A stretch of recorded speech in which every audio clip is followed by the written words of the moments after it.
The assembly hall of the Zarathian Galactic Academy buzzed with nervous energy as 300 students from across the known galaxy waited for the announcement that would determine their final semester grades. Maya Chun sat near the back, her small human frame dwarfed by the massive Kryn warrior to her left and the floating gas form Etherian to her right. She had gotten used to being tiny here.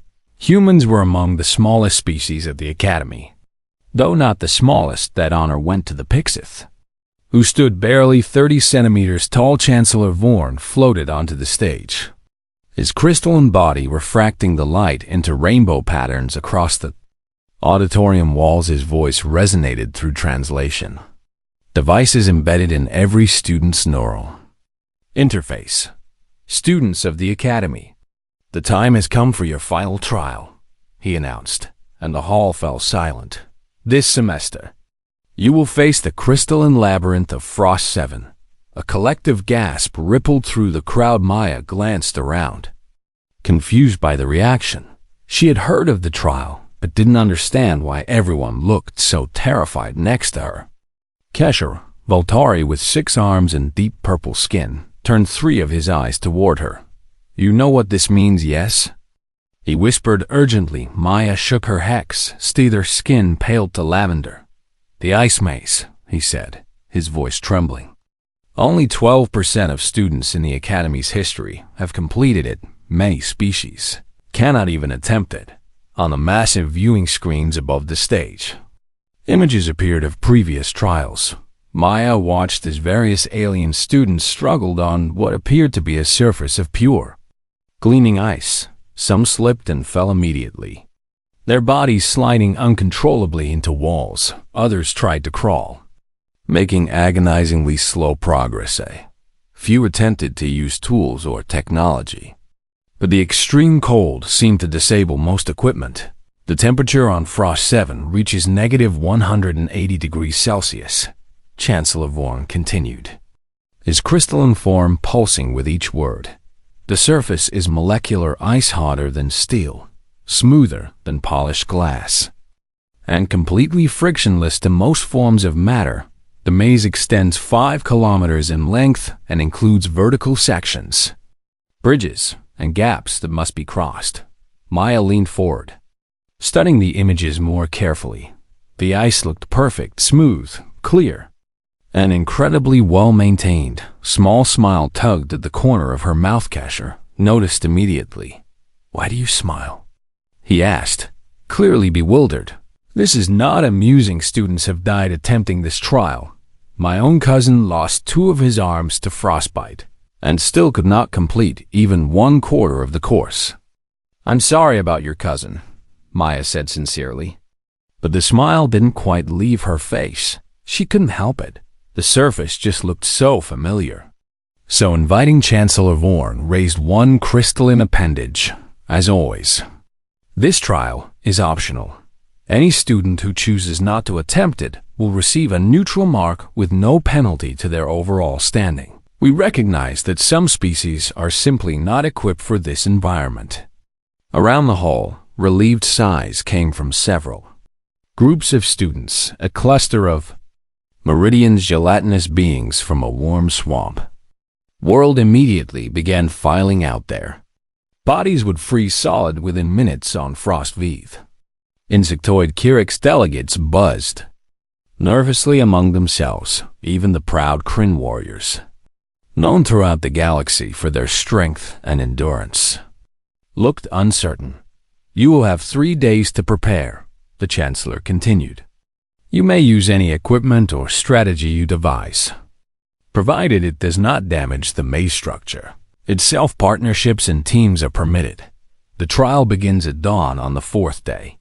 As the assembly dispersed, Maya felt a hand, or rather, 3 hands on her shoulder. Kesher looked at her with concern in all 6 of his eyes. Maya, I know humans are brave, perhaps foolishly so, but you must understand, this is not like your Earth challenges. The ice on Frost 7 is nothing like the frozen water on your world. Maya tilted her head. Curious now, have you ever actually seen Earth ice? She asked X, Thro hesitated. Well done. But I have read the reports. Your world has frozen regions. Yes. But they are rare and avoided by your people.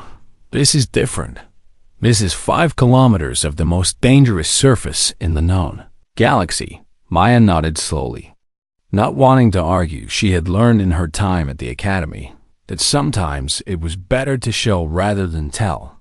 I appreciate your concern, she said warmly. Really, I do, but I think I'll attempt a trial. Kesher's skin shifted to an alarmed shade of red. Then let us form a team. He insisted. I have been researching magnetic boots, and the Thaxian students are developing a gravity manipulation harness together. We might have a chance. I'll think about it, Maya said. Though she already knew her answer, she wanted to attempt this alone over the next 3 days. The academy transformed into a hive of desperate innovation students gathered in workshops, laboratories, and study halls, all frantically working on solutions to the ice maze problem. The Thaxians, whose retractable claws gave them grip on most surfaces, tested dozens of different adhesive compounds. None worked at the extreme temperatures of frostwave. Voltari engineering team constructed an elaborate mechanical walker with hundreds of tiny gripping feet. Initial tests looked promising. The Kryn warriors, too proud to rely heavily on technology, instead focused on physical training, attempting to build their balance and core strength to shuffle across the ice.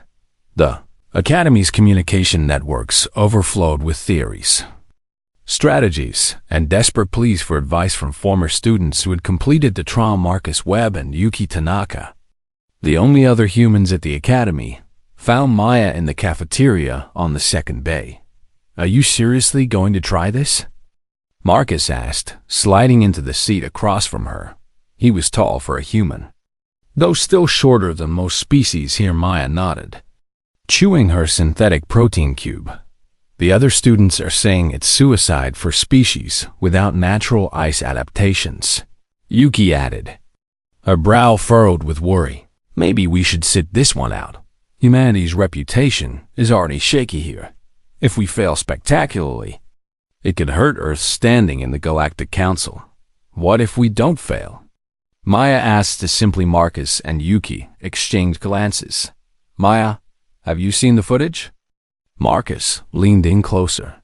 Species that have evolved for extreme environments can barely handle it. The Glacian, who literally live on ice worlds, still take hours to complete the course. What makes you think we can do better? Maya set down her food. Have either of you ever been ice skating? They both blinked at her. Ice skating? Yuki repeated. What does that have to do with? Then her eyes widened. Oh. Marcus looked between them. Oh, what? I'll explain later, Maya said, standing up. Right now, I need to use the environmental simulator.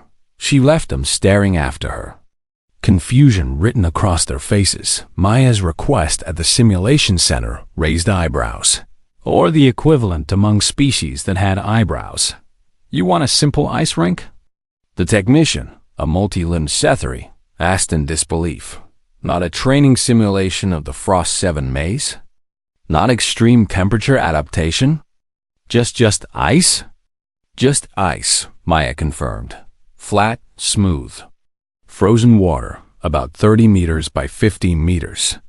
If possible, the technician processed this strange request, clearly thinking the human had misunderstood the assignment entirely. As you wish, they said. Finally, Maya spent the next 6 hours in the simulator. By the time she emerged, the facility staff had gathered to watch through the observation windows.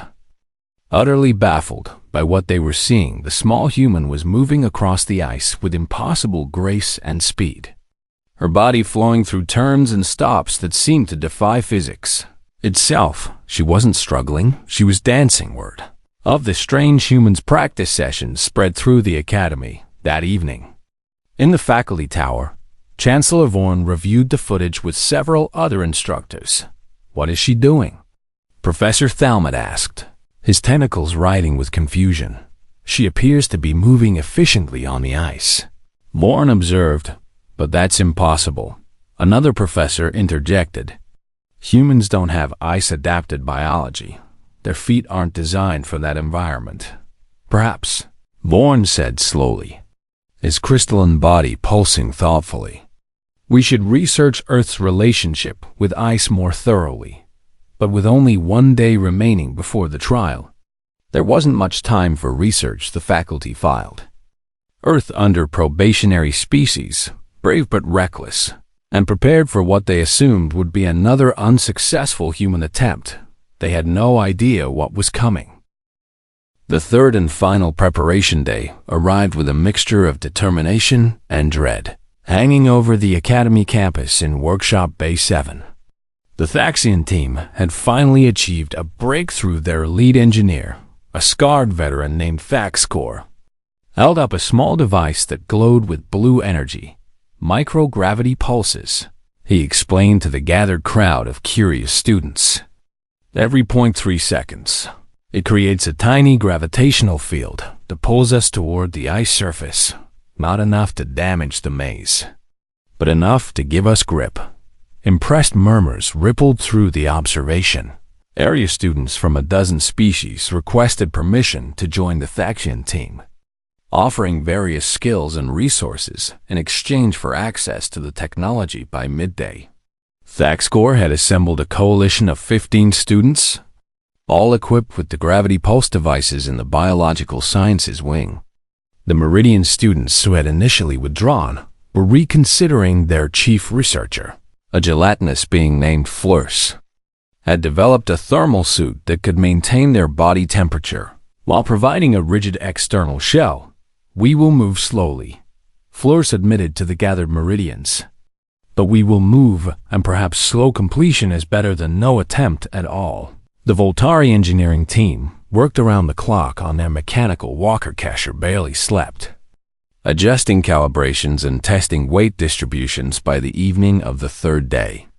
They had a working prototype, a spider-like apparatus with 48 individual gripping points. "The ice may be frictionless," Kesher explained to his teammates, "but if we distribute our weight across enough contact points and use molecular adhesion at the nanoscale, we should achieve stability." The Kring warriors took a different approach entirely. They had consulted with their homeworld's greatest athletes and strategists.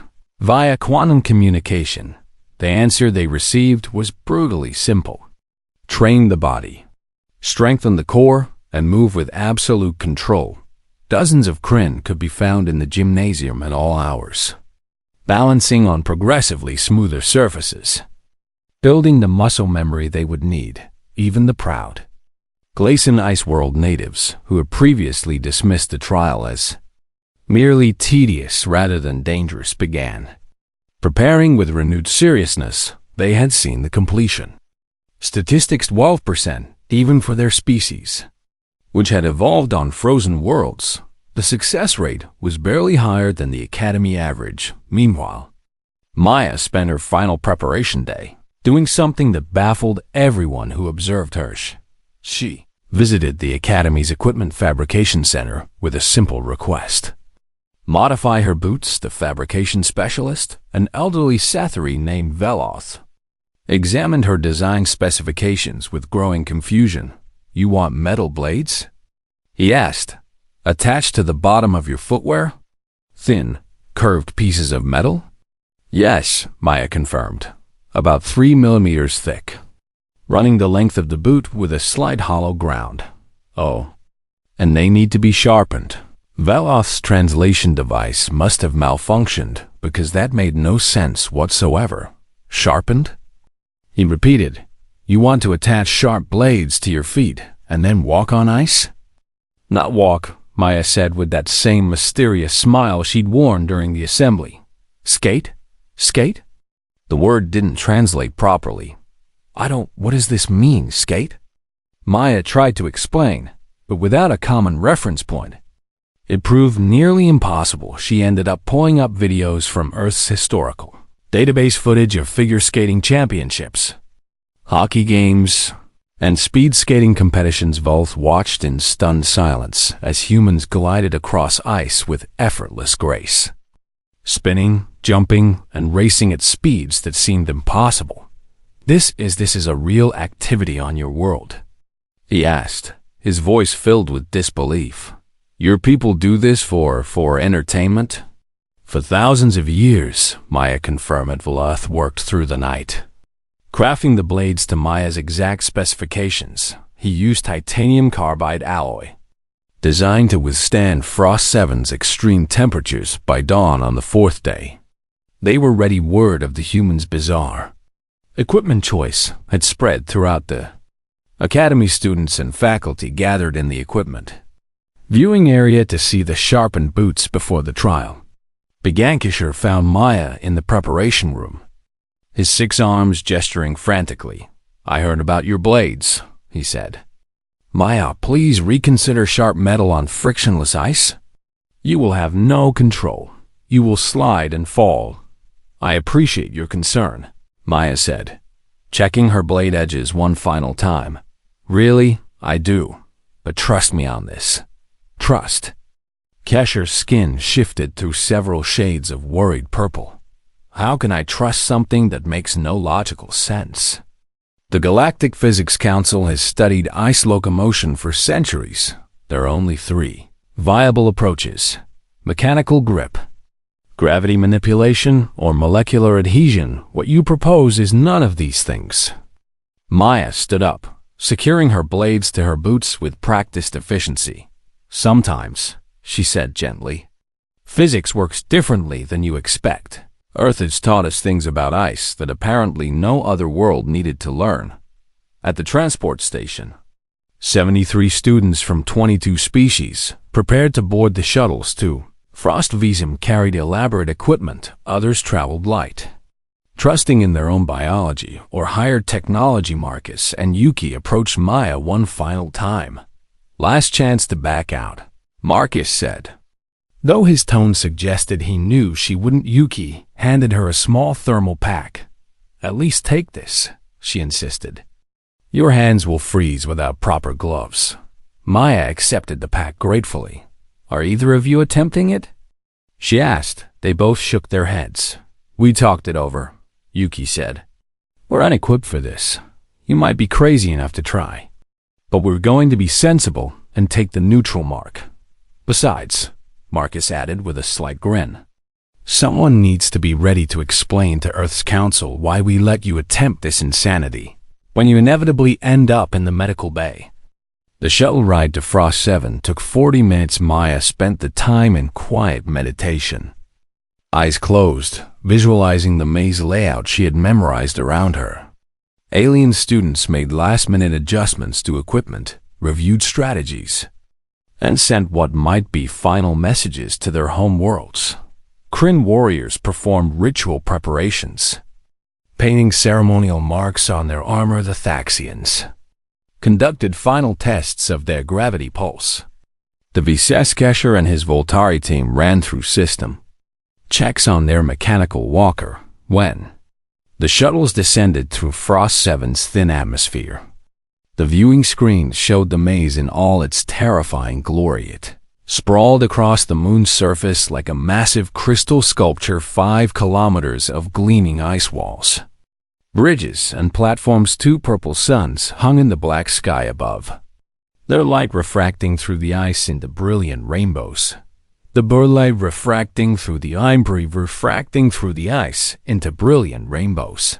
Temperature reading on the shuttle's display made several students gasp.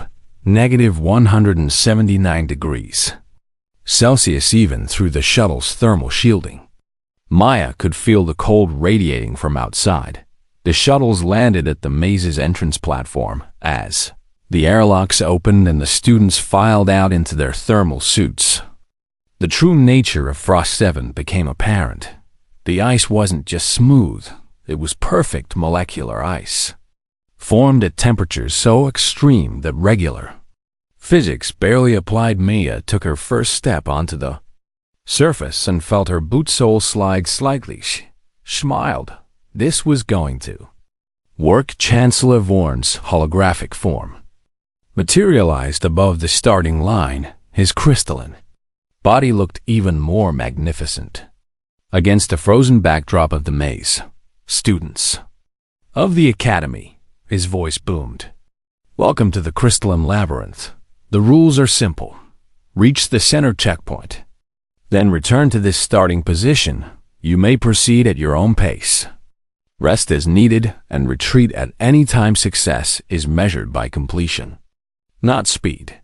Any student who crosses this line in both directions will receive full marks. He paused, his body pulsing with solemn light. Remember, this trial has claimed lives. Do not let pride overcome wisdom. If you find yourself in danger, activate your emergency beacon and a rescue team will extract you immediately. The assembled students stood in tense silence. Maya noticed several of them glancing at her simple thermal suit and her strange bladed boots. She could read their thoughts clearly. The human was going to fail. Spectacular Lithak and his Thaxian coalition stepped forward first. We claim first attempt, he announced. His clawed hand raised high. Chancellor Vorn nodded. Proceed when ready. The Thaxian team activated their gravity pulse devices and stepped onto the maze's ice surface for the first few meters. Everything seemed to be working. They moved slowly but steadily, the microgravity pulses giving them enough traction to shuffle forward. Then one of the team members, young Thaxian named Kilresh, stepped onto a section where the ice was slightly smoother than the rest. His gravity pulse couldn't compensate quickly enough. His legs slid out from under him, and he fell hard, his armored body sliding sideways into a wall with a crash that echoed across the frozen landscape. The team immediately stopped to help him up, but the damage was done. Their confidence was shaken. They continued, but their progress slowed to barely a meter per minute. Watching from the starting platform, other students began to realize just how difficult this trial truly was. The Meridians in their thermal suits stepped up next. Flores and her team moved with agonizing caution, their rigid shells providing stability, but also making every movement awkward. Maya Chung stood at the starting line of the crystalline labyrinth, adjusting the thermal pack Yuki had given her and checking her blade edges one final time around her. Dozens of alien students struggled through the maze at various distances, some barely 100 meters in, others attempting to return from their furthest points. The sound of scraping, sliding, and occasional impacts echoed across the frozen landscape. Chancellor Vorn's holographic form observed her with curiosity. This small human, barely reaching chest height on most species, had attracted significant attention with her unusual equipment. Human Maya Chun. His voice resonated through her translator implant. You may proceed when ready. May fortune favor your attempt. Maya nodded respectfully and stepped onto the ice. The moment her blades made contact with the molecular ice surface, something remarkable happened. Where other students had slipped, struggled, and fought for every centimeter of progress, Maya simply pushed off her right blade, dug into the ice, just barely. Just enough, and she glided forward. Not shuffled, not crawl glided. She brought her left blade forward, pushed again, and accelerated within 3 strides. She was moving faster than any student had managed in the previous hour. The watching students froze, some literally having stopped moving to stare at her, struggling with his mechanical walker. About 50 meters into the maze, turned all 6 of his eyes toward the starting line. What is she doing? He breathed. Maya leaned into her first turn, her body angling in a way that seemed to defy gravity. The blades carved a smooth arc through the ice, and she emerged from the turn with even more speed. A Thaxian student who had been attempting to navigate the same corner for 15 minutes simply stared as the human swept past him with effortless grace. That's impossible, Thaxcor muttered from his position further ahead, watching through his helmet's rear display. The ice is frictionless. She should be sliding uncontrollably. But Maya wasn't sliding. She was skating. Every movement was deliberate, controlled, and efficient when she encountered a slight upward slope that had stalled the Voltari walker.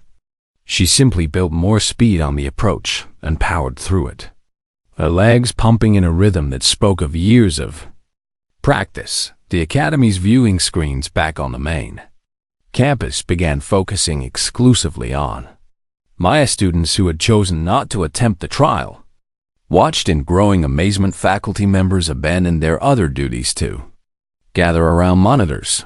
"What biological adaptation is this?"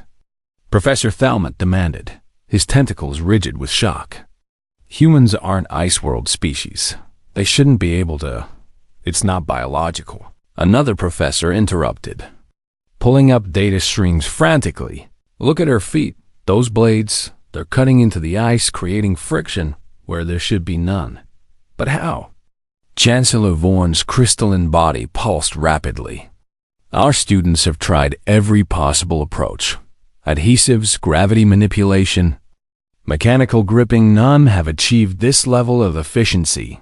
On Frost 7, Maya reached the first major obstacle, the gap between two platforms. Perhaps 3 meters wide. Below the gap was darkness, crevasse that dropped into the moon's frozen depths. Previous students had carefully lowered themselves down, crossed the bottom, and climbed up the other side. It added 15 minutes to their time. Maya didn't even slow down. She built speed on the approach, bent her knees, and jumped for a heart-stopping moment. She was airborne, her small human form suspended above the deadly gap. Then she landed on the opposite platform, her blades striking the ice with a sharp crack. Her body absorbing the impact with bent knees and forward momentum. She straightened, pushed off again, and continued without missing a beat back at the Academy. The viewing hall erupted in chaos. Did she just? That was at least a 3-meter jump. On ice. She jumped on ice. Marcus and Yuki sat in stunned silence, watching their fellow human perform what appeared to be magic. "Did you know she could do this?" Marcus finally asked. Yuki shook her head slowly. "I mean, I knew she grew up in Canada. I knew she skated as a kid, but this is Olympic level," Marcus finished. "This is Olympic level speed skating, and she never mentioned it." On Frost 7, Maya had been moving for 5 minutes. Her location marker on the maze's holographic map showed her at the 500-meter mark in 5 minutes. She had covered more distance than most students managed in half an hour. The alien students, still struggling through the early sections of the maze, could only watch in disbelief as she passed them. One young Meridian Flars had stopped moving entirely, her gelatinous form rippling with confusion. "How?" she asked as Maya glided past. "How are you moving like that?" Maya couldn't stop to explain. Her momentum was precious on ice like this, but she called back, "Practice." That single word somehow made it even more incomprehensible to the aliens. Practice, as if this impossible feat was simply a learned skill. Like mathematics or linguistics, Maya approached a section of the maze that twisted upward in a spiral, a helical ramp that curved around a central pillar of ice. The ramp was perhaps 20 meters tall, and its surface was tilted at a 15-degree angle. Students attempting this section had to crawl up it, clinging desperately to any imperfection in the ice. The Kirik's team had taken 40 minutes to ascend it. Maya built speed on the straightaway, leading to the ramp. Her legs pumped in powerful strokes, her body low and aerodynamic. She hit the ramp at what must have been 30 kilometers per hour. The watching crowd gasped. At that speed, with that angle, she should fly off the edge and fall. But Maya leaned into the turn, her body angling inward, her outside leg crossing over her inside leg in a technique called crossover physics, and momentum held her on the ramp. She spiraled upward, around and around the central pillar, maintaining her speed through sheer skill and perfect balance. 20 meters of climbing that took others the better part of an hour. Maya completed it in 40 seconds. When she reached the top of the ramp, she didn't pause to catch her breath. She simply transitioned back to a straightaway stride and continued 10 minutes into her run. She had covered 1 kilometer. Behind her, scattered throughout the maze. Alien students were having existential crises. "We've been training wrong," a Kryn warrior said to his companion, his voice hollow with realization. "For centuries, every species in the galaxy has been training wrong." Thaxcor deactivated his gravity pulse device and just stood there, watching Maya's progress on his helmet display. "The humans," he said slowly. "They've been playing on ice for entertainment for thousands of years." The implications of that statement rippled through every species in the maze. This wasn't a trial for humans. This was a game, a sport, something they did for fun. Chancellor Vorn, watching from his holographic vantage point, finally ordered a full search of Earth's cultural database. What came back stunned him. Ice skating had originated on Earth over 3,000 years ago. Humans had been gliding across frozen water since ancient times, using animal bones strapped to their feet. They had refined the technique over millennia. They had entire industries dedicated to it: professional sports leagues, artistic performances, recreational facilities. There were different styles: figure skating, speed skating, ice hockey, synchronized skating. Children learned to skate almost as soon as they could walk. In some Earth cultures, skating was as common as walking, and the Academy, the prestigious Galactic Academy that drew the best students from hundreds of worlds, had designed its ultimate trial around a surface that one species considered a playground. "Pull up the human's record," Vorn ordered quietly. Professor complied, and Maya-chan's file appeared on the central screen. Education, standard human schooling, excellent marks in physics and engineering, extracurricular activities, competitive speed skating from age 6 to 18, provincial champion, national qualifier.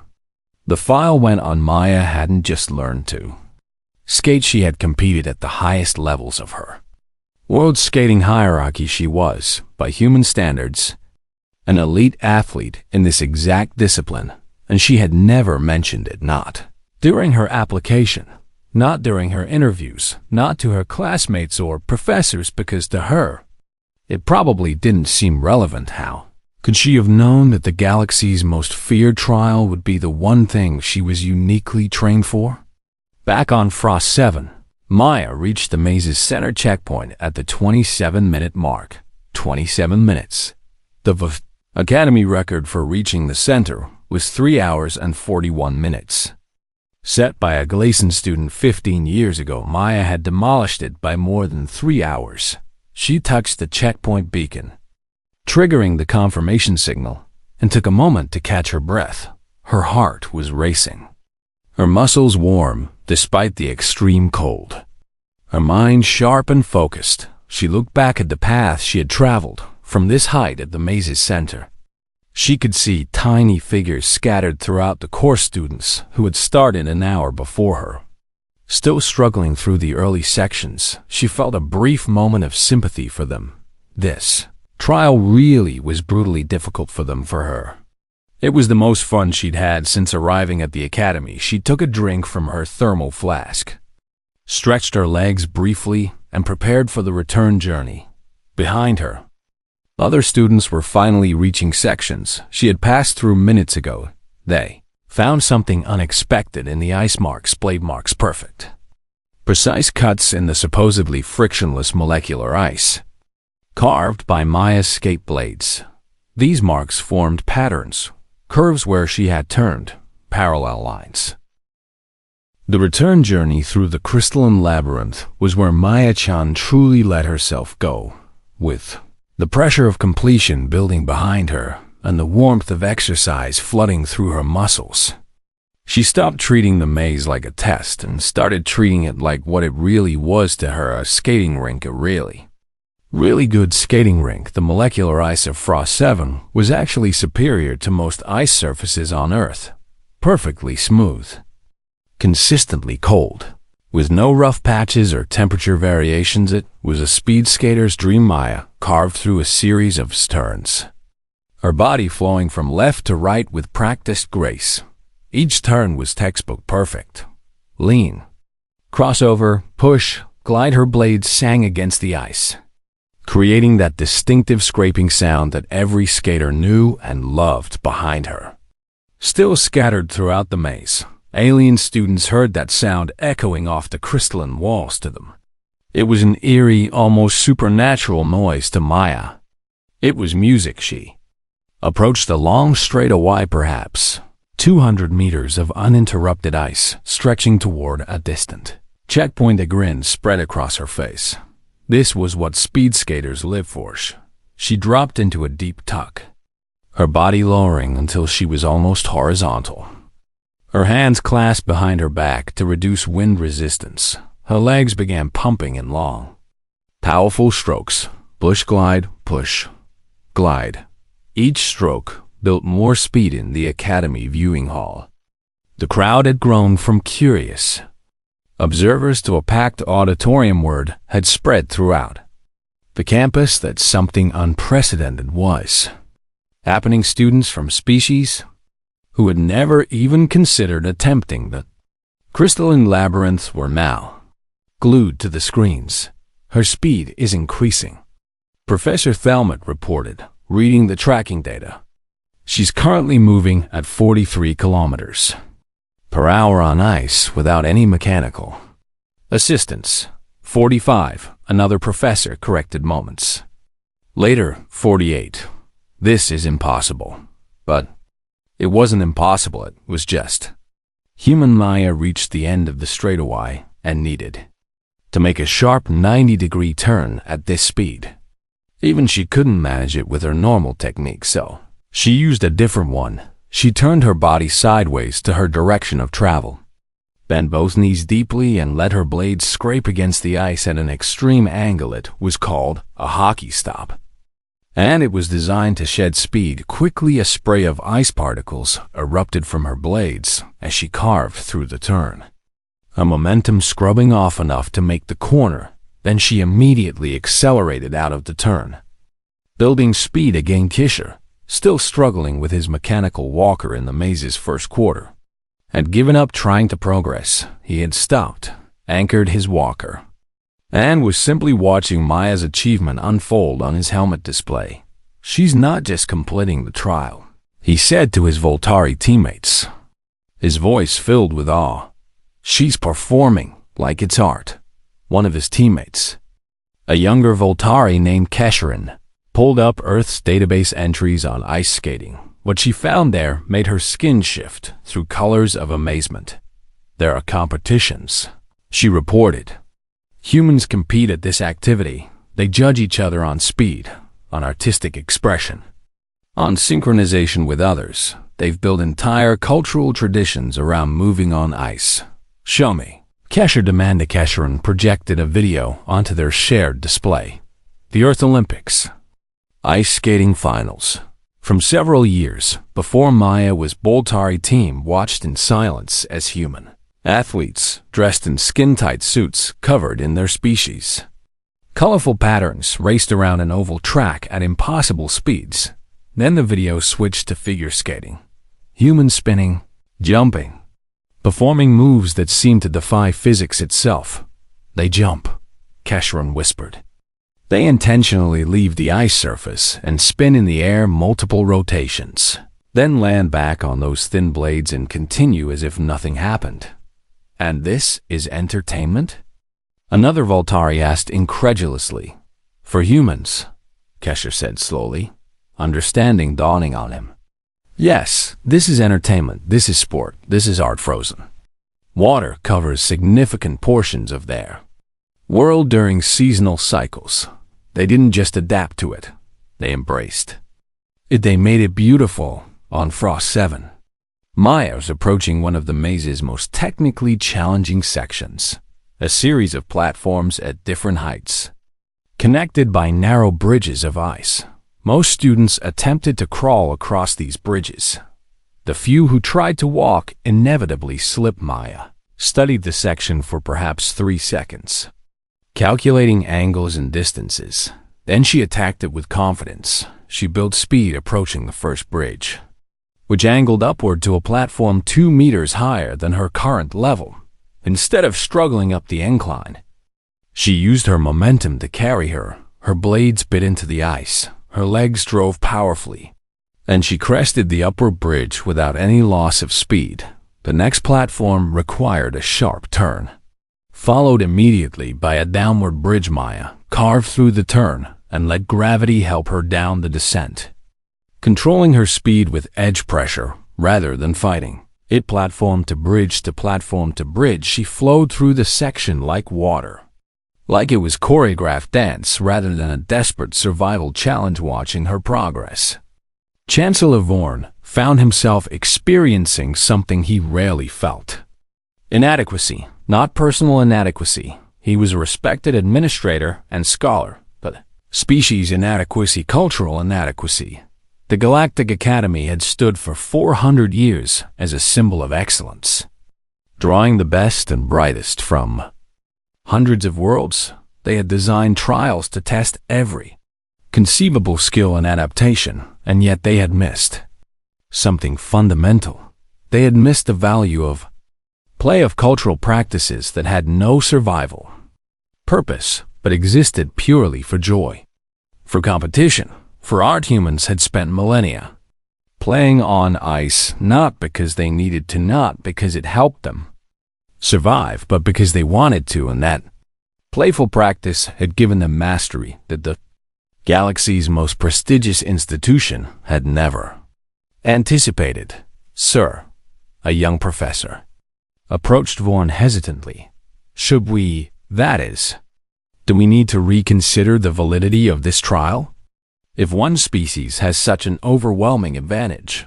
Vorn's crystalline body pulsed thoughtfully. No, he said finally. We don't invalidate the trial. We learn from it. We adapt. The human has demonstrated something valuable, that different species bring different strengths, that our assumptions about difficulty are culturally biased, that there may be many tasks we consider impossible that are merely unfamiliar. Back on Frost 7, Maya had less than 1 kilometer remaining to the finish line. Her total elapsed time was approaching 40 minutes. The previous Academy record for completion was 6 hours and 14 minutes. She was going to beat it by more than 5.5 hours, but Maya wasn't thinking about records. She was thinking about how much she had missed this. The Academy was wonderful. She loved learning about alien cultures, studying advanced physics, making friends across the galaxy, but there were no ice rinks at the Academy, no frozen ponds, no hockey leagues or speed skating clubs. She hadn't skated in 8 months since leaving Earth. This trial, despite being designed as a test of survival and perseverance, was the most fun she'd had all semester, and now, with the finish line approaching, Maya decided to do something purely for herself, something that would either cement her legend or get her in trouble with the faculty. She built speed one last time. The final stretch before the finish line was a long, perfectly straight section of ice, perhaps 300 meters of unobstructed surface. Sloping very slightly downward, Maya dropped into her deepest tuck yet. Her body nearly parallel to the ice, her legs drove in powerful piston-like strokes, 35 kilometers per hour, 50-50-50. Tracking systems in the Academy viewing hall began alarming. They hadn't been calibrated to track students moving this fast. 60 kilometers per hour. Maya's suit was designed for extreme cold, not for aerodynamics, but she was cutting through the air with pure speed and determination. And then, with perhaps 50 meters remaining to the finish line, she did something that would be replayed on Academy screens for decades to come. She straightened up out of her tuck. She brought her arms in close to her body, and she began to spin. 1 rotation, 2 rotations, 3 rotations, a perfect camel spin at 60 kilometers per hour on ice that was supposedly too frictionless for any controlled movement. The watching crowd in the Academy Hall erupted in chaos. Cheers, gasps, shouts of disbelief, all mixed together in a cacophony that transcended species barriers. Even the most stoic alien professors found themselves making their species equivalent of Applause. Maya came out of her spin perfectly aligned with the finish line. She completed the final 20 meters with one last powerful push, and then she crossed the line. 31 minutes, 17 seconds. The timer froze in that moment. Maya Shin, a human from a probationary species, from a small world on the galactic rim, became a legend. Chancellor Vorn's holographic form materialized beside her, his crystalline body pulsing rapidly with what might have been excitement or confusion or both. That was, he began, then paused, clearly searching for words. Unprecedented? Maya grinned, breathing hard but not exhausted. That was fun, she said simply. Fun? Vorn repeated the word like it was foreign to him. Perhaps it was. Your total time breaks the Academy record by 5 hours. 6 minutes and 43 seconds, he informed her. Your technique appears to involve creating directional friction through controlled blade pressure, while maintaining forward momentum. This is... The shuttles returning from Frost 7 carried a very different atmosphere than the ones that had departed that morning. Students who had started the day terrified of the crystalline labyrinth now filled the passenger compartments. With animated discussion, they shared footage from their helmet cameras, compared notes on techniques, and most of all, they talked about the human Maya sat near the back of her shuttle, finally allowing herself to feel tired. Her legs ached in that good way that came after a solid workout. Her cheeks were flushed from the cold and exertion, and she was pretty sure she would sleep for 12 hours once she reached her dormitory caisse. Thro occupied the seat beside her, all 6 of his arms gesturing enthusiastically as he recounted her performance to a group of Sethri students, and then she just jumped. He was saying, a 3-meter gap over a bottomless crevasse, and she jumped like it was nothing. Like humans do this sort of thing casually. We kind of do. Maya interjected with a tired smile. I mean, not over crevasses usually, but jumping on ice? That's basic figure skating stuff. The Sethri students turned to her with expressions of wonder. You must teach us, one of them insisted.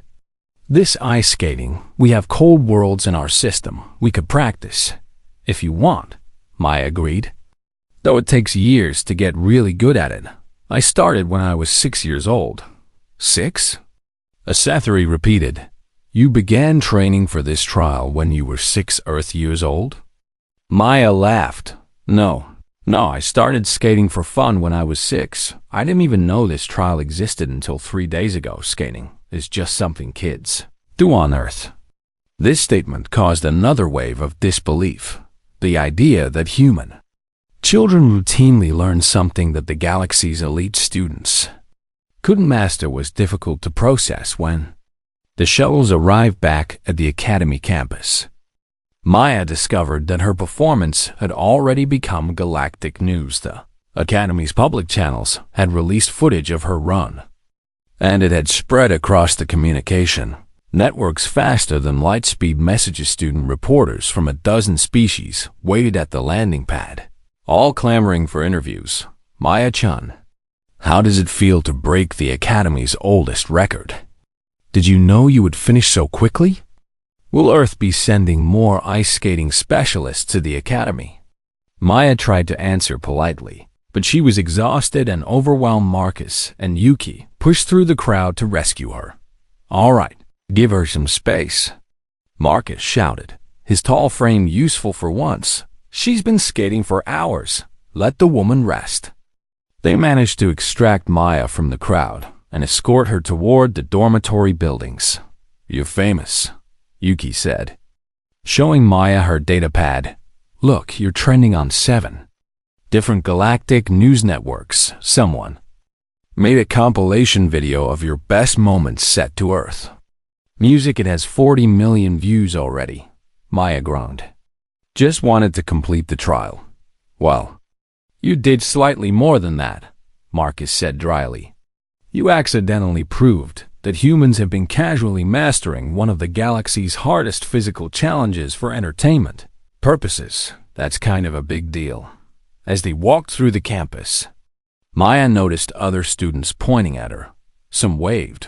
Others simply stared. A group of young Keurig students actually asked for her autograph. This is surreal, Maya muttered as she signed their data pads. Get used to it, Yuki advised.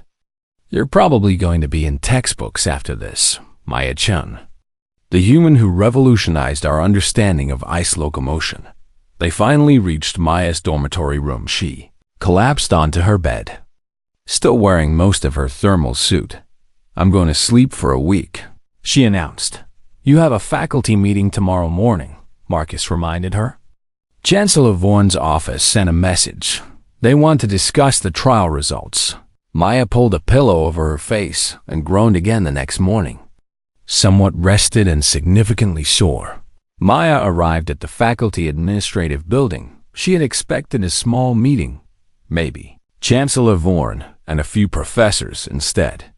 She walked into a conference room filled with at least 30 faculty members from various departments. Chancellor Vaughn's crystalline form occupied the head of the table. Pulsing with formal authority, Maya-chan, he greeted her. Thank you for joining us. Please sit. Maya took the indicated seat, suddenly feeling very small and very young. First, Vaughn continued, allow me to congratulate you on your extraordinary performance. Your completion time of 41 minutes and 17 seconds stands as a new academy record, and your willingness to assist other students afterward demonstrated admirable character. Thank you, sir, Maya said. However, Vaughn's tone shifted slightly. Your performance has raised significant questions about the design and validity of our trial system, Professor Thalmott. Would you explain? The tentacled professor leaned forward. Miss Chun, your achievement has forced us to confront an uncomfortable reality. The crystalline labyrinth, which we have used as a trial for over 2 centuries, was designed based on our collective understanding of ice locomotion, an understanding that was, we now realize, fundamentally incomplete. Another professor, a Glacian from an ice world, spoke up. Even my species, who evolved on frozen planets, never developed anything like your skating technique. We learned to survive on ice, to traverse it slowly and carefully. But you humans, you learned to dance on it. Maya wasn't sure if she should feel proud or apologetic. It's just, we had a lot of ice on Earth, she offered. And humans get bored easily. We tend to turn things into games. Indeed, Vaughn's body pulsed. And that is precisely what we need to discuss. The Academy's trial system was designed to test universal challenges, situations that would be difficult for most species. But your performance suggests that nothing is universally difficult. Every challenge favors some species over others. Kryn professor nodded her massive head.